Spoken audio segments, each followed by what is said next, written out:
Hi, everyone. Let me pull up my screen. Here we go. So hi, my name is Jean Ryoo, and I'm the Director of Research of the UCLA Computer Science Equity Project. While I am unable to be with you in real time due to a scheduling conflict, I recorded this presentation to share with you in the hopes that you find the ideas and research helpful in your work, advancing computing and STEM education in your various contexts.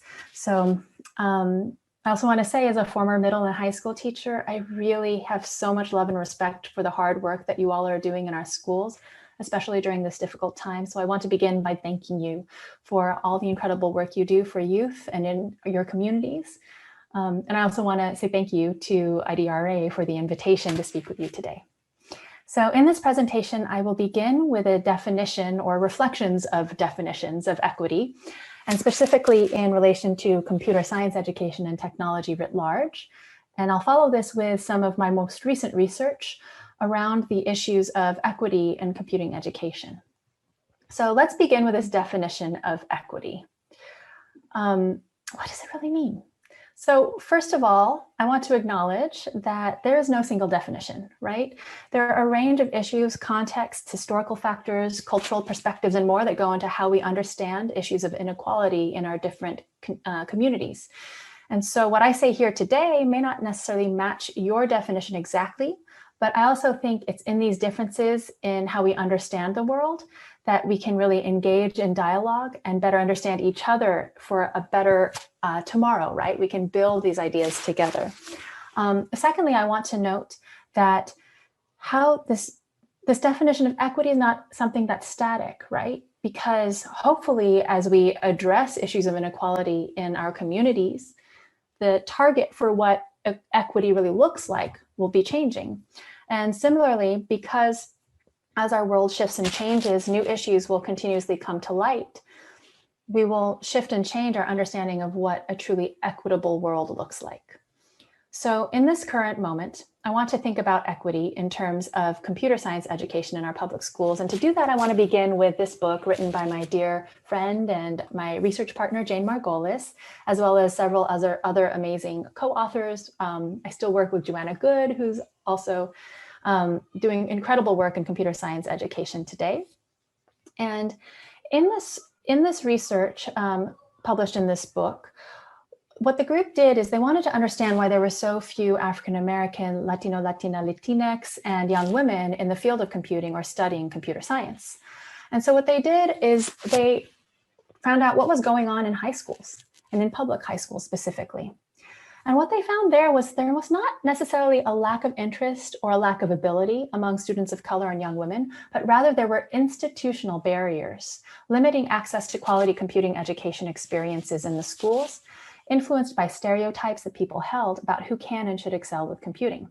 So more specifically, there were in many of the schools, specifically the schools serving people of color, and in low-income communities, there were no introductory computer science classes. It was just typing and learning how to use Microsoft Word or PowerPoint, which of course is important, but this meant that students were not learning the critical thinking skills, the algorithmic thinking skills, computational thinking skills that are necessary for actually creating with computer science. Furthermore, if a school did supply a more advanced computer class, it was usually advanced placement computer science A, which was far too advanced for someone who had no computer classes before that. And so what this ended up meaning was that students who pursued the more advanced computer classes tended to be those with preparatory privilege, or in other words, who had parents who could afford buying them computers at home, accessing Wi-Fi, sending them to summer coding camps, buying them robotics kits. And this, of course, this tended to be in wealthier white and Asian families and tended to support mostly the boys rather than the girls in those families because of the stereotypes that we had of who is it that leads computer science. And as a result, administrators, counselors, teachers, and sometimes students themselves would think you're either born with the ability to computer science or you're not. And of course, that's not true. And what was really happening was that students who were interested in learning computing were getting tracked out of classes based on race, gender, class. And also teachers didn't have access to engaging curricula to really introduce computer science to a wide range of different students. They also didn't necessarily have the professional development support needed to teach classes that were really more culturally responsive to diverse youth. And then on top of that, in most schools where we have several teachers working in an English department, several teachers working in a science department, history department, etc., this is not the case for computer science. Usually it's a single teacher who takes on teaching computing classes in their school, and they're an island unto themselves. And in fact, many end up having to fight to keep teaching computing classes because leadership is understandably under a lot of pressure to teach and offer other STEM courses besides computer science. And so what this book really reveals is that when we approach STEM and computing education with an equity lens, and we want to increase access to all students and not just these young men who I'm sure are wonderful people, but had the preparatory privilege to access it at a young age, we really need to recognize how certain students are being systematically denied access to educational resources and opportunities based on race, class, gender, disability, immigration status, and more. And all youth are capable of learning and excelling with computer science and computing if we actually address these issues of systemic inequality. And so equity means that administrators, counselors, teachers need to actively question the stereotypes they have with humility and openness to recognize and change their views. And we need to invest in culturally responsive curricula that embrace the perspectives, experiences, and cultures of our youth, and really welcome their funds of knowledge, right? Don't tell them to leave their experiences at the classroom door, but see how they can be used towards learning computational thinking and computing skills, which also means that we need to support educators with more professional development opportunities to practice these types of pedagogical skills and working with new curricula. But there's an additional layer to this approach to equity and this definition of equity, which I want to introduce here today. In embracing the whole student and really examining our stereotypes and biases, and really trying to make educational spaces meaningful and rigorous for all, and not just the privileged few, we need to recognize that today's youth are growing up during a really intense time where they see issues in their communities that they want to change, address, and improve. Students of all ages are aware that the future feels tenuous, uncertain, and they want to be part of improving our global context. But what does this have to do with computing education? And why does recognizing youth engagement in our larger sociopolitical world even matter? So let's begin by thinking about computer science. It is what brings us together today in this presentation, and it is also what touches every aspect of our lives, right? How we buy things, how we listen to music, navigate and drive, vote, communicate, learn and meet during a pandemic, how we organize to shape activism. And it doesn't take much to recognize then that computer science is power. The things that computer scientists create impact our daily actions, the choices we have available to us. And as such, computer science has great potential to improve our lives. And in many ways, we see those impacts today. However, more recently, we are also learning about how computer science has the potential to also negatively affect us, right? These are just some of the many recent news article clippings describing the racist and sexist biases that are being built into computing tools by computer scientists today, whether they mean to or not, right? And how their design decisions have larger impacts on things like access to healthcare, dependable news feeds, personal privacy and safety, human rights, and more. And some popular documentaries describing these negative impacts of computer science on our society include The Social Dilemma and Coded Bias, which many of us may have seen on Netflix. But in Coded Bias, Joy Buolamwini shares about her research revealing the gender and skin color biases present in today's leading artificial intelligence programs. And these are programs that many people actually use, especially in police departments, to identify criminals. But what they're finding is that the programs are not accurately identifying people. And this is, of course, skewed against people of color whose faces cannot even be recognized by the programs themselves. This is why she is holding that white mask, because the computer program wouldn't even see who she was and couldn't identify her gender and identity properly. And all the books that you see here on this slide explore the ways that computing innovations have potential for good, but also have caused harm in our society, especially for people of color and low-income communities. O'Neill describes how weapons of mass destruction in machine learning algorithms have been used to make biased decisions about college admissions, the length of prison sentences, employment, access to loans or insurance. And these punish the poor and especially racial and ethnic minorities. Noble offers an in-depth critique of Google search algorithms that reinforce racist and sexist biases. So for example, Google image searches for Black girl would result in pornographic photos primarily. Searches for beautiful would result in photos of women in lingerie. And searches for professor style would result in photos of white men wearing blazers. So I encourage you to read these books if you have time this summer. I know we're all exhausted and probably catching up on sleep, but if you want to learn more, they're really compelling and share a lot.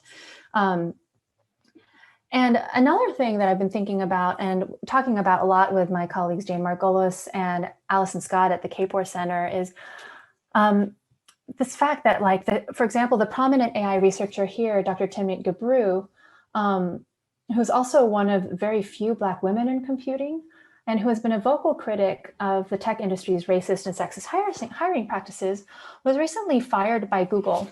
And she is one of many Black women who continue to be marginalized and oppressed in the tech industry, fired because she was using her voice to try to improve our systems in our world and our computer science innovations. So this also raises the point that not only are we seeing issues with computing tools created by tech companies today, but also major problems of racism and sexism within the actual institutions that many of us hoped to see our young students today working in tomorrow, right? So how are we going to rectify all of these things in our efforts to bring computing and computer science into our schools? Now, part of the problem is that there's a tendency in our society to see computer technology as separate from its creators in ways that steer the general population into believing that technology is value-free and unbiased, right? Much of this is due to this sort of like black box approach to technology development and use that hides the thinking and processes that went into creating the various computing tools that we use, while diverting our attention away from the relationship between social production and humans who are biased and the technology they create. And tech company hiring and work practices also tend to lack that kind of transparency. So what we're dealing with both in society and education is what Banks and Lachny call the neutrality problem, where people believe that the moral weight is not on the work of engineers, but in the hands of the users.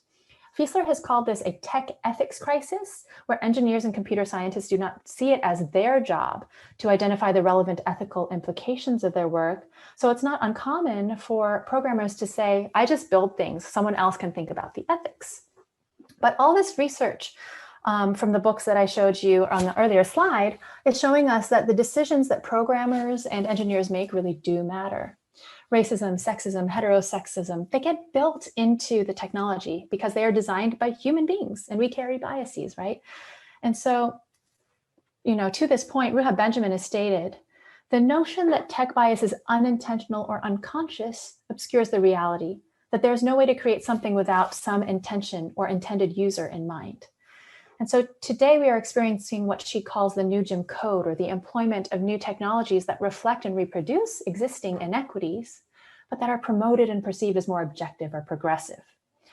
And so when we look at the demographic of computing fields right now, of course, it's not surprising, right? Computer scientists have not been thinking about the potential negative effects of their creations on the lives of women or people of color, not because they're bad people, but the majority white men and certain Asian men who dominate the field just lack the personal experience, perspectives, and cultural norms, the wealth of knowledge that are unique to non-white male experiences. And so they may not be thinking about how their inventions may be impacting Black women, for example, or Latino men. And so why am I talking about all of this? How does this thinking help us to write our lesson plans or prepare for school tomorrow, the next day, August, September, hopefully not tomorrow. But so first of all, let's acknowledge this, right? Teachers, they're so central to inspiring change. You are so central. And it's a big task, but one that you all take on naturally in all of your important work. And you are the ones who open students' minds to the possibilities that surround us. Secondly, all of us have a social responsibility to be teaching students about current neutrality problems in tech and the role of computing in our society. And thirdly, I want to speak to this point of student engagement. It's really a matter of student engagement to start thinking about these issues collectively, these issues of social responsibility, the larger socio-political world in which we live, and how technology is embedded and connected to those things. That teaching computer science isn't just programming and teaching how to code, right? Because how often have you heard students ask these questions? Why are we learning this? What's the point, right? The reality is that many students don't want to learn programming for programming's sake. And this is what we've been finding in our current research. When surveying over 3,000 students in a large urban school district on the West Coast, nearly a third of the students described wanting to use computer science for social good. They want to address environmental issues, immigration rights, improve public schools, help the elderly. And we've also learned that this is true through our qualitative research as well in classrooms, serving majority low-income youth of color, and also majority first-time computer science students. So more specifically, in our work, which is funded by the National Science Foundation, Gates Foundation, and Google CSER, we've been working in research practice partnerships. In other words, trying to challenge the kind of top-down research that sometimes happens in schools to make it more of a collaborative effort between educational researchers and educators in the schools to really understand what is going on and what is meaningful for youth's experiences in computer science classrooms, specifically for youth of color, young women, students who are underrepresented in the field of computing. So this slide just shows many of the team members who currently are or previously were involved in this work with us, listed in alphabetical order. And in this work, we're really committed to amplifying students' voices, the voices of underrepresented and minoritized computer science students coming from communities that have historically been pushed out of computing. Students really know best about what works and what doesn't work in their learning and in their engagement with learning. Yet rarely are they invited to sit at the table to define how computer science should be implemented in our schools. And so our work is trying to change that. We want to know what impacts students' computer science learning, engagement, agency, identity. And we're doing this work specifically in a large West Coast school district, enrolling majority low-income Latino, Latina, and Latinx youth, and in rural Mississippi in schools that serve primarily Black students. And so in what follows, I'm going to share some examples of what students have been saying about what engagement with CS looks like. And all of them have really been highlighting that when computer science educators make these connections between computing, computer science learning, and the larger social and political interests that they have in the world or our larger contexts, this really gets them excited, engaged, and makes room for them to want to have a voice and impact in this field. So first we'll hear from Natalia. She was enrolled in AP Computer Science Principles in her 11th grade year, having had no prior computer science experience. And her interest was in learning how to create a website and do more with computers to support her dreams and visions of becoming someone who works in animation. But what she actually had no idea was that she was going to learn much more than this in her computer science class. And so in this video, Natalia shares about how she became engaged in computer science when she learned about the repeal of net neutrality under the last presidential administration. She became really passionate about teaching others about how taking away net neutrality actually infringes on our rights. So we'll listen to her voice directly. Oh, I need to take out my earbuds. Gopal. I'm a senior currently, and I've only taken AP Computer Science Principles. So two of the video animations that I've done are from an original character. And so those are they're supposed to represent two little geckos, and they're just small little scenes I wanted to animate on my own. The next video should be a net neutrality video. I did that one as a project that I did for Computer Science Principles, where we had to make a quick slide about a topic of our choosing. The third video, which is a bit longer, is my video submission for my internship for Illumination Entertainment. for the summer of last year, which I got in. And so what's really cool here, I'm going to fast forward for the sake of time, is this is a year after she took the class, and she was reflecting on what was sort of the most impactful experience she had in that class. And you're talking. So I think a lot of my identity just is computer science. Like a good part of it is because like I'm always touching it, I'm always looking at it, I'm always like I want to know more stuff about it. And so, and like, I also feel for other kids that it's going to be a big part of their identity, whether they want it or not, because it's just increasingly coming into our future. We're just always looking at something on Instagram or whatever the new app is going to be. And like a lot of them have personal accounts where they're interacting with friends, maybe old friends, maybe friends they've never met outside of that space on the internet. And so I think that's definitely becoming like a reality, and I definitely think that does apply to me too. For my net neutrality video, at the time I believe that the repeal of net neutrality was very recent, and like I think I was just really passionate about that, and I felt like it was like it was political, but it also was really strongly related to like computer science, and I really wanted to get that across, that like now we don't have like net neutrality and how important that was. And I thought like the setting and like my assignment for the class that would perfectly fit in, especially since I was presenting to like a bunch of my peers. And so I think that's why I chose the topic, because I just felt like it was really important and like I could get into it. Like net neutrality allows for like bits to be sent like at the same speed, so that there's no like discrimination against like Netflix. If Netflix bits was slower and AT&T or something was telling them, oh, if you pay us a bit more money, we can get your bits sent at like a faster speed.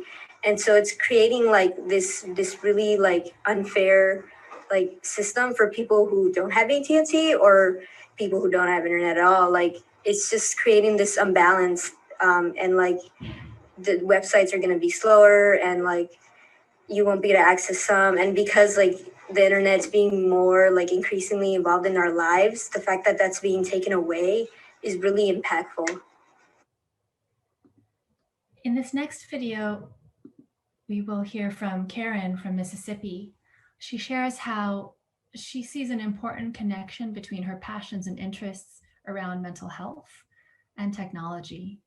And she talks about some other interests as well. And all of these things, I think, point to how computer science teachers, STEM teachers, really need to be more aware of what their youth are thinking about, concerned about, interested in, and making those connections, harnessing that in the classroom. So.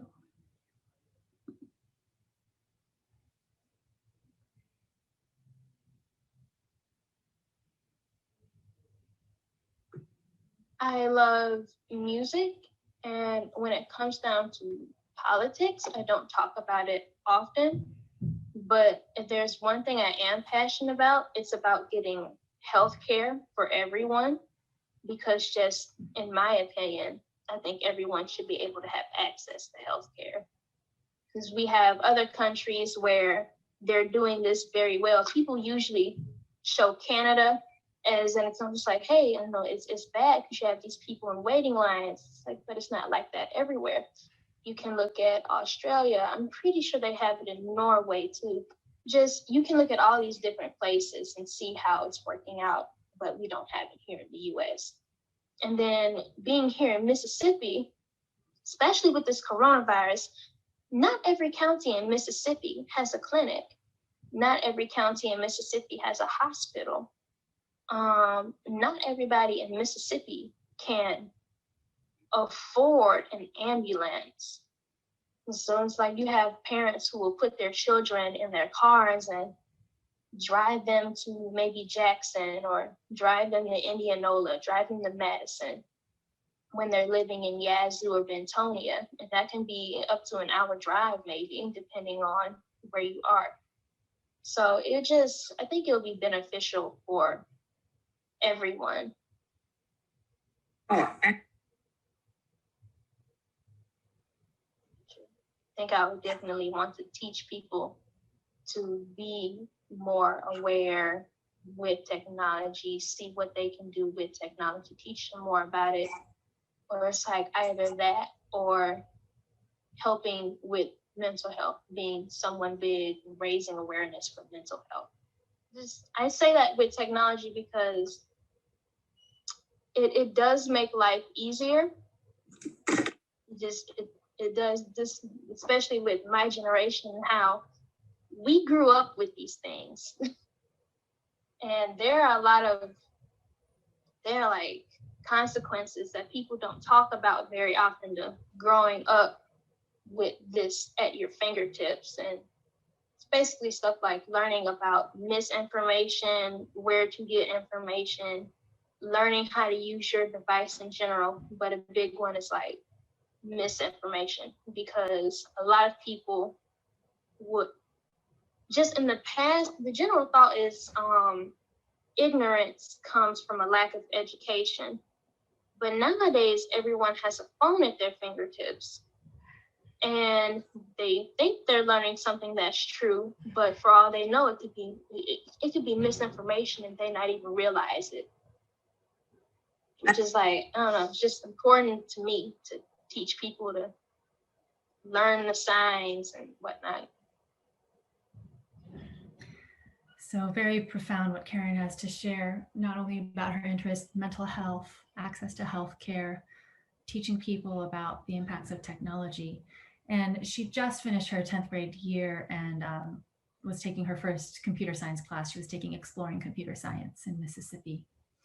And finally, we will hear from Stella Luna, who at the time of being interviewed was just wrapping up 10th grade.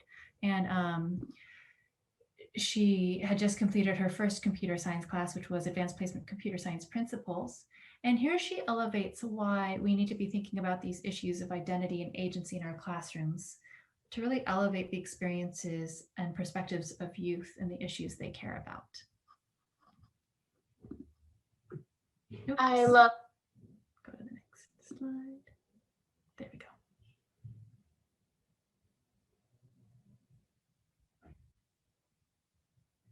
It was something that seemed inaccessible to me, because it was, if something broke in the house, like the internet was down or the computer wasn't working, it was always a situation where I would have to wait for someone else to come fix it.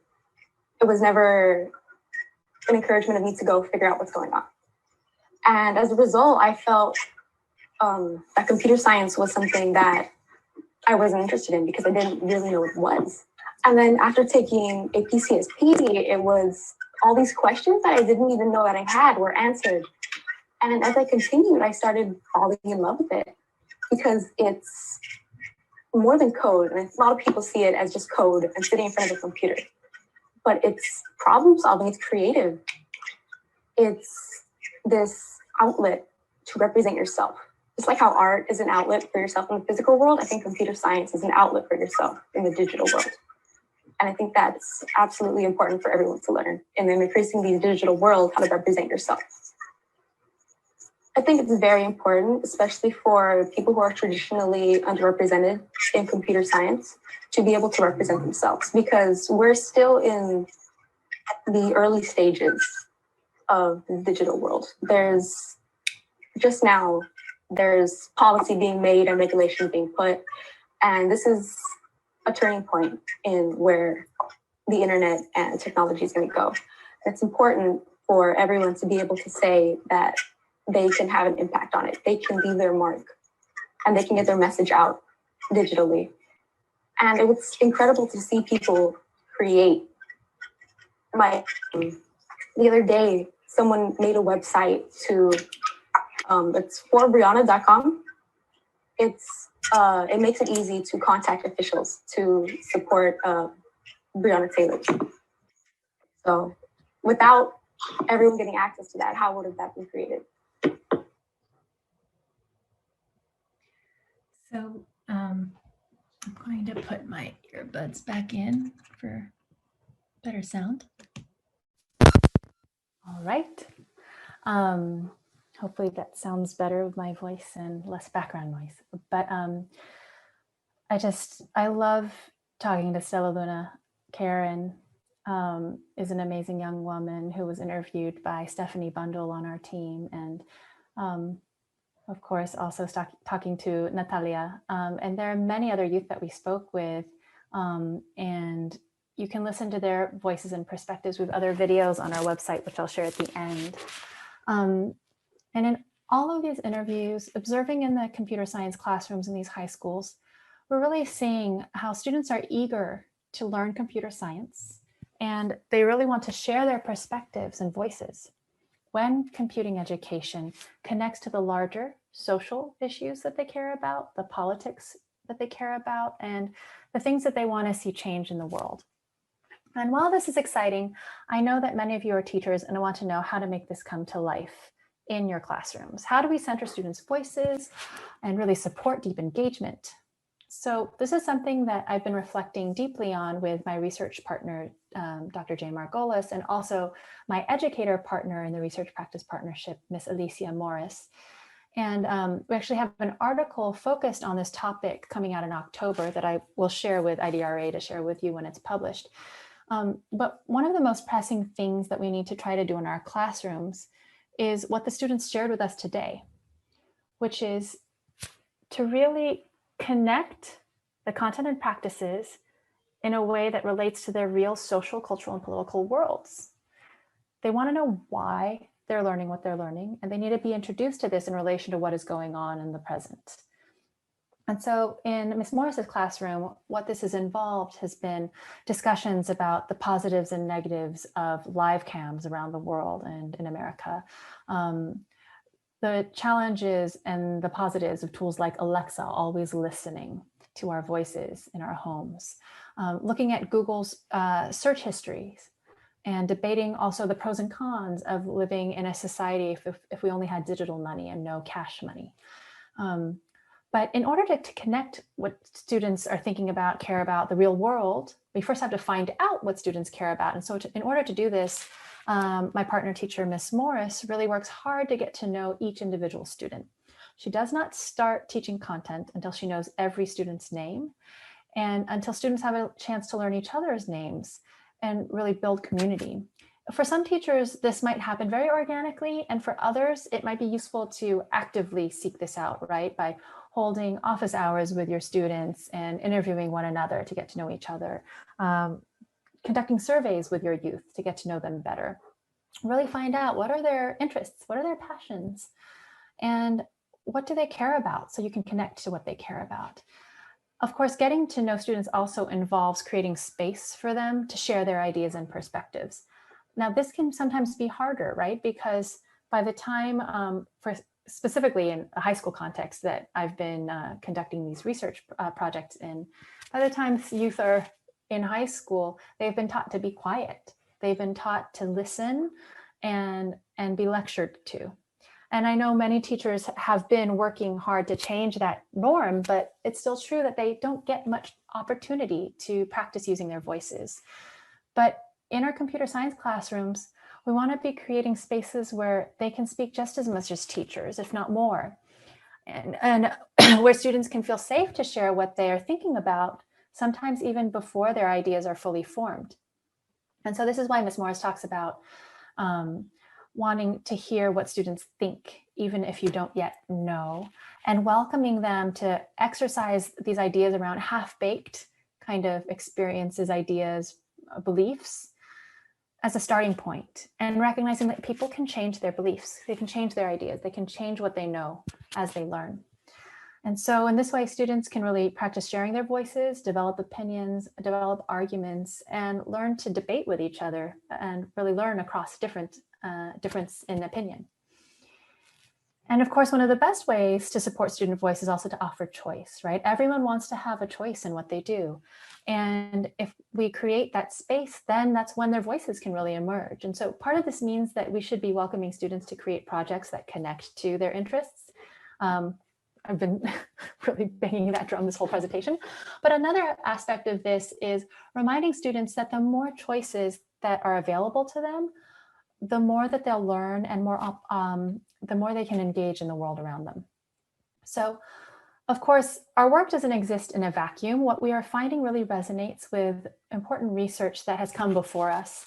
In particular, our team has been thinking about Dr. Danny Martin's work that focuses on math education for Black students, and has been challenging us to think about our purpose, our direction in bringing computer science into public schools and really trying to make sure it's available to all students, right? In this, there's a current CS for all movement going on. And what Dr. Martin says in his experiences with the Mathematics for All movement is that ensuring that marginalized students gain access to quality curriculum and teaching, experience equitable treatment, and achieve at high levels should mark the beginning of equity efforts, not the end. If these students are not able to use mathematics knowledge in liberatory ways to change and improve the conditions of their lives outside of school, they will continue to be marginalized, even while mathematics educators and policymakers claim small victories like Mathematics for All. So we need to be supporting youth to improve the conditions of their lives outside of school with what we teach them in our computer science classrooms. Another educator who has inspired our work is Robert Moses, the founder of the Algebra Project and a civil rights leader. Through his leadership in that civil rights movement, he witnessed how equity in education would not occur until people who were the most oppressed were mobilized to fight the larger system of inequality. He says in his book, Radical Equations, young people finding their voice instead of being spoken for is a crucial part of this process. We believe the kind of systemic change necessary to prepare our young people for the demands of the 21st century requires that young people take the lead in changing it. So youth need to be supported with a critical consciousness to be able to analyze the world around them, very much the way Karen spoke about, knowing what kind of information you're being fed and being able to understand and critically analyze what is truth and what is not truth. And we also need to be preparing youth to have the agency to change the world around them, just as Dr. Martin said in the quote before. And this also connects back to, I think, a lot of the liberatory education expressed through the work of Paulo Freire, right? This conscientizar, and gaining that sort of a consciousness of the world around us so that we can improve it for all.